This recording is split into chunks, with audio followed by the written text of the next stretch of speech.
BCom part first EFM में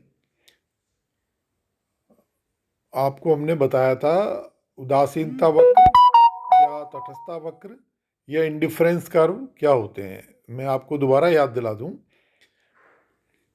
उपभोक्ता संतुलन या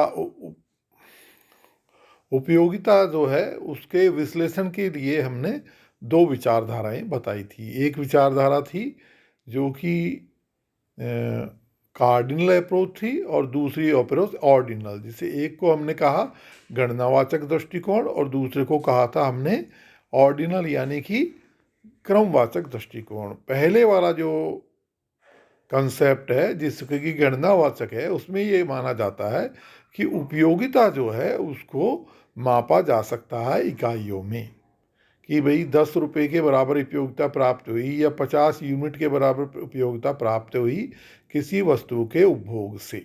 जैसे मान लीजिए हमने जो है खाना खाया तो उससे जो उपयोगिता मिली हमें वो 2 रुपये के बराबर मिली या 5 रुपये के बराबर मिली। जैसे मान लीजिए हमने कोई ज़्यादा अच्छी चीज़ खाई या ज़्यादा मात्रा में खाई तो ज़्यादा उपयोगिता मिली, कम चीज़ खाई तो कम मात्रा में मिली। जैसे कि एक व्यक्ति जो है वो 1 किलो आम खरीदता है तो उसको 100 उपयोगिता मिलती है, जबकि अगर 5 किलो आम खरीदता है तो उसको 400 के बराबर उपयोगिता मिलती है। ये हुआ हमारा कंसेप्ट। इसी के जो उसमें प्रतियोगिता में आया, इसी की या कमियों को पूरा करने के लिए जो दूसरा दृष्टिकोण आया उसने कहा भाई उपयोगिता एक मानसिक कंसेप्ट है, मानसिक विचार है जिसे कि हम रुपये में नहीं माप सकते, परंतु हम उसके बारे में ये कह सकते हैं कि इस वस्तु से उपयोगिता ज़्यादा प्राप्त हुई और इस वस्तु से उपयोगिता कम प्राप्त हुई। यानी कि अगर हम एक केला खाएं तो उससे कम उपयोगिता प्राप्त होती है और बस बनस्पत एक सेब खाएं, यानी सेब की उपयोगिता केले से ज़्यादा है। पहले नंबर पर सेब, दूसरे नंबर पर केला। और अंगूर की और भी सबसे ज़्यादा है तो पहले नंबर पर अंगूर, दूसरे नंबर पर सेब और तीसरे नंबर पर केला।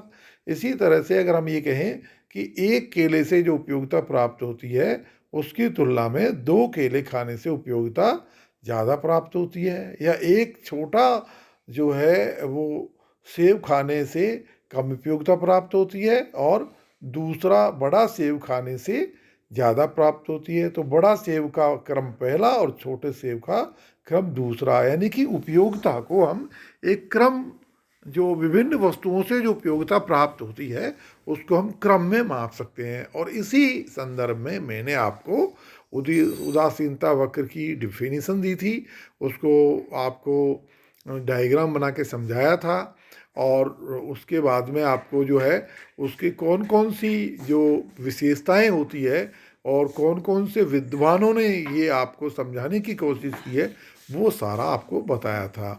अभी इसी में हम आगे लेते हैं जो इम्पोर्टेंट है कि उदासीनता वक्रों की सहायता से या जो ऑर्डिनल अप्रोच है उसके द्वारा एक उपभोक्ता किस प्रकार से संतुलन प्राप्त करता है। संतुलन का मतलब यह है कि वो अपने धन को किस प्रकार खर्च करता है कि उसको संतुष्टि अधिकतम मिले। जैसे कि हम अर्थशास्त्र में या हमारा जो विषय है उसमें हम ऐसे मनुष्य का अध्ययन करते हैं जो कि अपने फायदे के हिसाब से वस्तुओं को मैनेज करता है, यानी कि उसको जिस चीज़ में ज़्यादा फायदा होता है वो काम करेगा। तो यानी कि उदासीनता वक्र के द्वारा हम किस प्रकार से समझ सकते हैं कि एक उपभोक्ता कैसे अपना फ़ायदा अधिकतम करेगा, किस प्रकार से अपने धन का बंटवारा करेगा विभिन्न वस्तुओं में जिससे कि उसको ज़्यादा फ़ायदा मिले। यानी कि एक केला और सेब जो है अगर उसके सामने है तो एक केला खरीदेगा एक सेब खरीदेगा, या 2 केला खरीदेगा एक सेब खरीदेगा, या 3 केला खरीदेगा एक सेब खरीदेगा, या 2 सेब खरीदेगा एक केला खरीदेगा। यानी कौन सा जो संयोग जो है वो प्राप्त करेगा, कौन सा जो वस्तुओं का समूह है उसमें अपनी पैसे को खर्च करेगा जिससे कि उसकी संतुष्टि अधिकतम हो। तो इस तरह से उदासीनता हमने जो लिखा है उदासीनता वक्र विश्लेषण में उपभोक्ता संतुलन के बिना बजट रेखा के समझना मुश्किल है। तो सबसे पहले हम बजट रेखा को समझते हैं।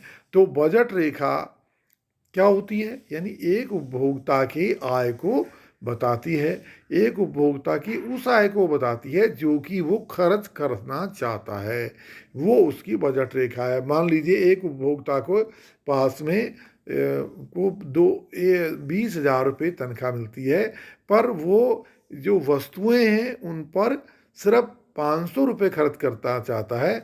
तो यहाँ हमारी जो बजट रेखा है वो 500 रुपये के बराबर है। ये नहीं कि हम 20,000 को लेंगे। या मान लीजिए एक उपभोक्ता बाजार जा रहा है और उसके पास में 10,000 रुपये रखे हुए हैं, परंतु वो भोजन जो करना चाहता है, खाना खाना चाहता है या नाश्ता करना चाहता है, तो उसके लिए उसके पास में जो 50 रुपये खर्च करने की सोचता है, तो 50 रुपये उसकी बजट रेखा है। यानी कि नाश्ते में वो एक कचौरी ले, जलेबी ले, फल ले, जूस ले, क्या चीज़ ले वे, कितना पैसा जूस पे खर्च करे, कितना पैसा जो है वो फलों पे करे, कितना पैसा जो है वो कचौरी पे करे, कितना पैसा जलेबी पे खर्च करे, वो उसका जो है वो क्या है, 50 रुपये है जो कि उसको खर्च करना है। अब वो 50 रुपये को इस प्रकार से खर्च करेगा जिससे कि उसको सबसे ज़्यादा फ़ायदा हो। जैसे जलेबी से बहुत ज़्यादा उपयोगिता मिलती है, कचौरी से थोड़ी कम मिलती है, जूस से ज़्यादा मिलती है। तो विभिन्न वस्तुओं का जो क्रम निर्धारित करके उनकी मूल्यों के हिसाब से और क्रम के हिसाब से, उपयोगिता के हिसाब से वो ये तय करता है कि कितना पैसा किस पे खर्च किया जाए। और बजट रेखा क्या है? यानी वो 50 रुपये जो बजट रेखा है जो ये बताती है कि इस 50 रुपये से हम इतनी तो जलेबियाँ खरीद सकते हैं, इतने हम जो है कचौरियाँ खरीद सकते हैं, या इतनी हम इससे जूस खरीद सकते हैं, या इतना हम इससे जो है वो कहना चाहिए कि दूसरी चीज़ फल खरीद सकते हैं। अब ये चूँकि हमारा जो उदासीनता वक्र जो है वो दो ही चीज़ों के बारे में अध्ययन, दो वस्तुओं के, क्योंकि हमारी लिमिटेशन है कि हम इसको समझने के लिए दो ही वस्तुएं ले सकते हैं, क्योंकि हमारे दो ही एक्सिस होते हैं, एक एक्सिस वन और एक एक्सिस वाई और एक एक्सिस जो है एक्स। तो हम दो वस्तुओं के बारे में लेंगे कि भाई वो अपने 50 रुपये से कितनी तो जो है जलेबियाँ खरीद सकता है और कितना जो है वो कचौरियाँ खरीद सकता है। तो इस तरह से हम जो है बजट रेखा, जिसे कि हम मूल्य रेखा भी कहते हैं, और जो भी मैं इसका बता रहा हूँ कि आप क्या कह सकते हैं, जैसे कि मैंने लिखा है बजट, तो वो बजट रेखा होती है, बजट रेखा से आशय उस रेखा से है जो वह दो वस्तुओं के, कचौरी और जो है आपका जलेबी के उन विभिन्न संयोगों को या उन सभी संयोगों को व्यक्त करती है जिसको उपभोक्ता दिए हुए मूल्यों से और तथा दी हुई समान मौद्रिक आय से क्रय कर सकता है। अर्थात मूल्य रेखा पर स्थित सभी संयोग, जो डायग्राम में मूल्य रेखा बताई है, सभी संयोगों की लागत समान होती है। वह वस्तुओं के मूल्य एवं वे वस्तुओं को खरीदने हेतु सीमित दोनों के संबंधों को व्यक्त करती है। बजट रेखा को मूल्य रेखा, प्राइस लाइन, व्यय रेखा, एक्सपेंडिचर लाइन, उपभोग संभावना रेखा, कंजप्शन पॉसिबिलिटी लाइन, मूल्य आय रेखा, प्राइस इनकम लाइन और कुल व्यय टोटल आउटले लाइन आदि नाम से जाना जाता है। जैसे कि डायग्राम में आपको बताया है, इस डायग्राम में एक्स एक्सिस और वाई एक्सिस दो हैं। एक्स वस्तु में जो है वो एक्स वस्तु की विभिन्न इकाइयाँ बताई गई हैं। जैसे मान लीजिए कचौरी, एक कचौरी, दो कचौरी, ऐसे 10 कचौरी, यानी उपभोक्ता अपने इस मूल्य जो धन है उससे 10 कचौरी खरीद सकता है। वाई वस्तुओं पर इकाई बताई गई है 1 2 3 4 5 6 7 8, यानी कि वाई वस्तु की वो उस आय से 8 वस्तुएं खरीद सकता है। जैसे कि मान लीजिए जो हम जलेबी मान लेते हैं या जलेबी का एक पीस मान लेते हैं, तो इस तरह से वो 8 पीस खरीद सकता है अपने इस वस्तु से। तो ये एक्स और वाई एक्सिस को बना के हमने एक रेखा बना दी है, जिसे कि हम प्राइस लाइन कह सकते हैं या बजट लाइन कह सकते हैं। जो भी आपको इतने नाम बताए हैं वो बोल सकते हैं। और ये रेखा ये बताती है कि एक व्यक्ति जो है वो एक्स वस्तु अपनी इस मूल्य से, इस धन से, जो कि मूल्य रेखा द्वारा बताया हुआ है, 10 एक्स वस्तु खरीद सकता है और या फिर 8 वाई वस्तु खरीद सकता है, या फिर इनके कोई संयोग खरीद सकता है। जैसे कि मैंने ए जो आपको बिंदु बताया है, इस प्राय मूल्य रेखा का जो ए बिंदु है, वो उस पर क्या बता रहा है ये बिंदु, कि एक व्यक्ति अपने इस जो धन है उससे 4 तो वाई वस्तु खरीद सकता है और 6 इकाइयाँ एक्स वस्तु की खरीद सकता है। यानी कि वो 4 तो जलेबियाँ खरीद सकता है और 6 जो है कचौरियाँ खरीद सकता है। इसी प्रकार जो दूसरे बिंदु भी आप बना सकते हैं, ए से ऊपर बिंदु बनाएंगे तो यानी वो बताएगा कि वाई वस्तु की ज़्यादा इकाई खरीद रहे हैं और एक्स वस्तु की कम इकाइयाँ खरीद रहे हैं। अगर आप ए बिंदु से नीचे की तरफ चलेंगे तो वो बताएगा कि आप जो है वाई वस्तु की कम इकाइयाँ खरीद रहे हैं और एक्स वस्तु की ज़्यादा इकाइयाँ खरीद रहे हैं।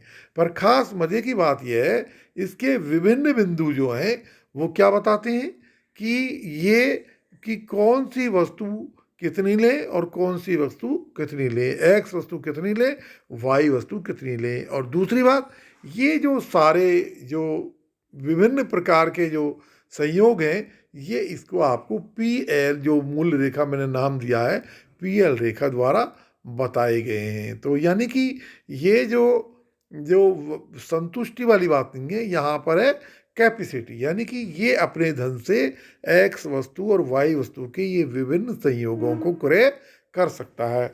तो बजट रेखा या मूल्य रेखा आपको अगर समझ आ गई है तो ही हम इसके आगे बढ़ेंगे। जैसे कि मैंने इसमें लिखा है आपको कि उपभोक्ता चित्र पीएल मूल्य रेखा उपभोक्ता की आय में से एक्स तथा वाई वस्तुओं को खरीदी जाने वाली मात्रा एवं संयोगों को बताता है। ध्यान रखने की बात है कि बजट लाइन में जो बताए गए ये संयोग हैं वो एक्स वस्तु और वाई वस्तु की इकाइयों के हैं, समान संतुष्टि वाले नहीं हैं। ध्यान रखने की बात है कि ये जो है एक्स वस्तु की कितनी इकाई, वाई वस्तु की कितनी, इसको बताने समान संतुष्टि को नहीं बताते हैं। कहीं आप इंडिफरेंस कारों की तरह समझ लें कि भैया समान संतुष्टि को बताते हैं। जैसे यहाँ पर उपभोक्ता वाई वस्तु की अधिकतम 8 इकाई और एक्स वस्तु की अधिकतम 10 इकाई खरीद सकता है, या फिर दोनों वस्तुओं को इस संयोगों को, जैसे एक्स ए बिंदु की एक्स की 6 इकाई और वाई की 4 इकाइयों को खरीदने का संयोग बताता है। तो अभी इसमें हम जो है इसको पूरी तरह समझ लें, आप पूरी तरह नोट कर लें। फिर अगर आपको ये समझ आ जाता है कि बजट लाइन क्या है, तो इसी के आधार पर फिर हम आपको उपभोक्ता का जो संतुलन समझाएंगे। Okay, thank you.